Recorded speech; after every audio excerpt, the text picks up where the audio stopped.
এই প্রকল্প যদি দুর্গতির কারণ হয়, দুর্গতির কারণ হয়, আমাদের ক্ষতির কারণ হয়, তাহলে এই প্রকল্প রাখবে কি থাকবে না, এটা নিয়েই তো প্রশ্ন উঠে। এই যে গ্রামের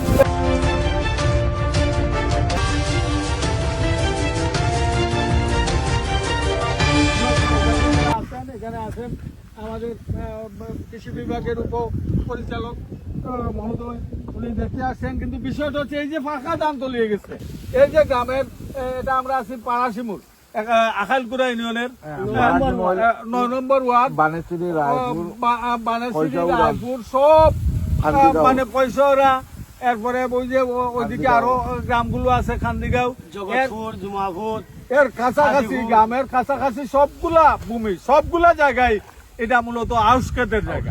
আউশ ক্ষেত করছে মানুষে, ক্ষেত তলিয়ে গেছে, নতুন করে যে করবে যে সাইল ক্ষেত এটা করতে পারতেছে না। পানি মূলত গড়ে 2 থেকে 2.5 ফুট পানি কমে গেলে আমাদের ফসল পুরোদময়, কৃষকদের অভাব অভিযোগ থাকে না।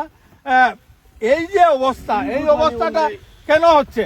2003 সাল পর্যন্ত 1980 ইংরেজি সাল থেকে শুরু করে বন্যার ফসলগুলো বাদ দিয়ে এই অব্যবস্থাপনা ছিল না।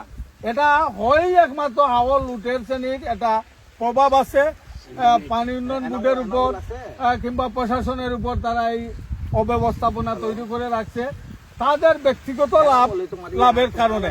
আমরা এটা মানবো না, আমাদের কৃষক সমাজ মানবে না। এই প্রকল্প চললে বিজ্ঞানের নিয়মে চলবে। আমরা জানি 72 ঘন্টায় 3 ফুট পানি কমানো সম্ভব। যতই চালবানা করেন যে মেশিন নাই, এই নাই, এগুলি কিছু আমরা বুঝি না। প্রকল্প রাখতে হলে কৃষকের দাবি 72 ঘন্টার মধ্যে 3 ফুট পানি প্রদান দেন।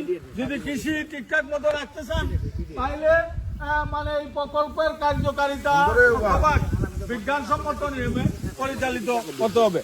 প্রকল্প চললে প্রকল্পের নিয়মে চলতো, বিজ্ঞানসম্মত নিয়মে চলতো। কৃষি উৎপাদন বাড়ানোর লাগে এটা করা হয়েছে। ওই কৃষি উৎপাদনের লক্ষ্যমাত্রা ঠিক রাখার লাগে যা যা করতে হয় সেটা করতো। তারা নানা টালবানা করে যে এই মেশিন চলে না, ওই মেশিন চলে না, এগুলি ফালতু কথা। মেশিন ইচ্ছা করে নষ্ট করে রাখে। কোনো অবস্থাতেই আমার কৃষক সমাজ এগুলি মেনে নিবে না, এগুলি আর মেনে নিতে পারি না। আমাদের ধৈর্যের শেষ সীমায় এসে গেছি। আমাদের কৃষক সমাজের ধৈর্যের বাঁধ ভেঙে গেছে। যে কোনো সময় বিদ্রোহ চরম আকার ধারণ করতে পারে। মনের মধ্যে যে ক্ষোভ আছে, এই যে লক্ষ লক্ষ টাকা ক্ষতিগ্রস্ত কৃষকরা, এই আগের গরু ফসল পানিতে অকাল বন্যা তলিয়ে গেছে, তাও ওই যে কাশিমপুর পাম্প হাউসের বা মনুসেচ প্রকল্পের অব্যবস্থাপনা অনিয়মের কারণে আমরা এগুলি আর মেনে নিব না। কৃষক সমাজ জেগে উঠছে। আমরা সরকারের দৃষ্টি আকর্ষণ করছি, আমাদের মাননীয় এমপি, জেলা প্রশাসন সবার দৃষ্টি আকর্ষণ করছি।